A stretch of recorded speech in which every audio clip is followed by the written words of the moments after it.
Magdamag yung ulan. Anyway, happy Sunday. Solemnity of the Holy Trinity ngayon. Hi, doggy.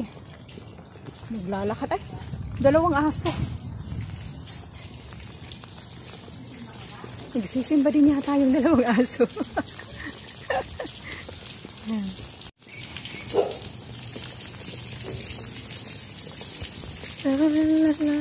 Natakot sa akin.